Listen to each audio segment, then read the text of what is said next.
to Changing of the Land Pioneers. The objectives of this lesson are to share one story of early explorers in Wisconsin, list 3 chores pioneer children were responsible for, discuss the hardships of pioneer life, and demonstrate the ability to play a pioneer game. One way to begin the lesson is by dressing up as a pioneer. You can also tell the students that you have a secret. Now, this game is similar to telephone, which a lot of students have already played. A secret that is usually used for this lesson is pioneer children used to feed the pigs and milk the cows. Now, it's played like telephone, so you'll whisper it into one student's ear, and it will follow through all the students until you get to the last one. They will tell what the secret is.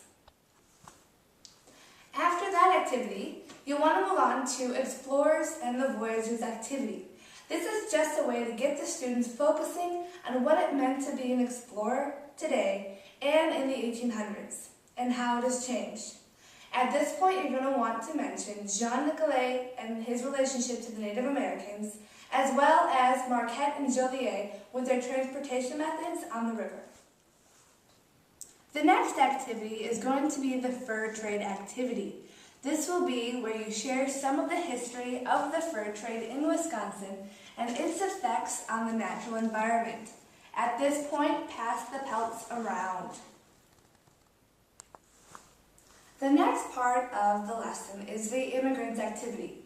Now, what you're going to want to do first is to get the students to focus on what an immigrant actually is, and that most of the students here are here because of someone in their family who immigrated. To kind of get the students in the mood for this, you can do the suitcase activity. What that is you tell every student that they are going on a trip, they're going to travel. They only get to bring one item with them. It can be any item that they want.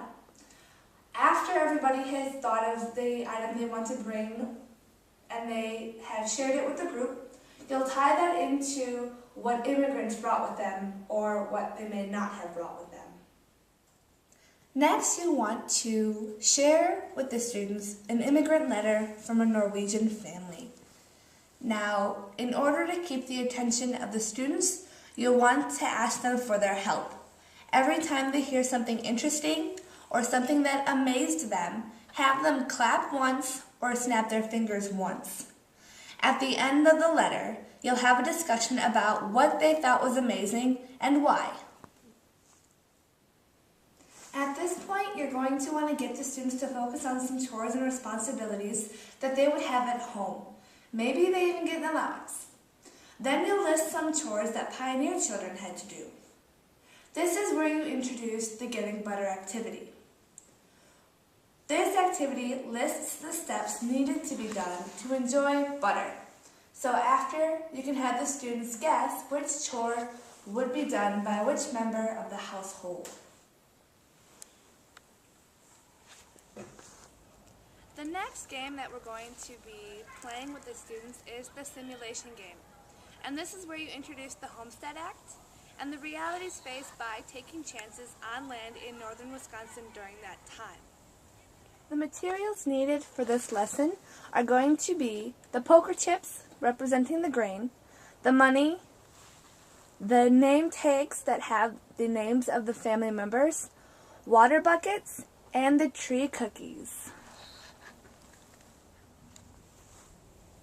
So you're going to tell the students that they will be experiencing what it might have been like for a family in the 1800s.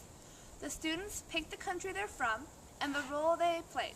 This is the point where you pass out the name tags.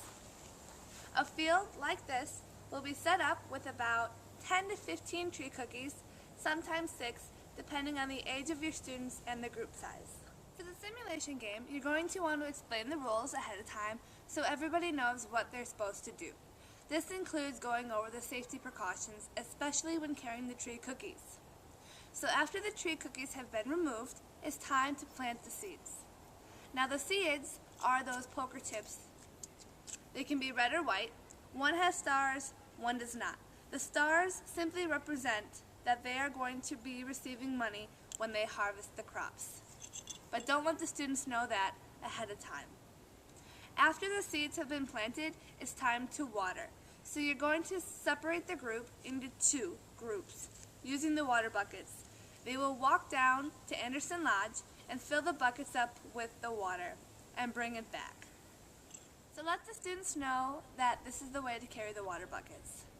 And once the students come back, then they are going to harvest their plants, sell their crops at a market, and then they'll be able to get money for their crops. This helps reiterate the fact that sometimes crops grew, sometimes they didn't. Sometimes they made a lot of money, and sometimes they didn't. The next activity is going to be the Pioneer Games. Let the students know that even though children had to do chores, there was still time to play some games.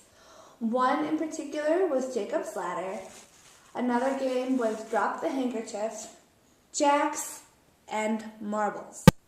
For the conclusion, you'll want to gather all the students into a big circle. You'll want to ask them things so that they're comparing their lives today to those of the Pioneer and Voyageurs. Some questions you might want to ask are, do you prefer to be a Voyager or Pioneer, or do you prefer the life you live today?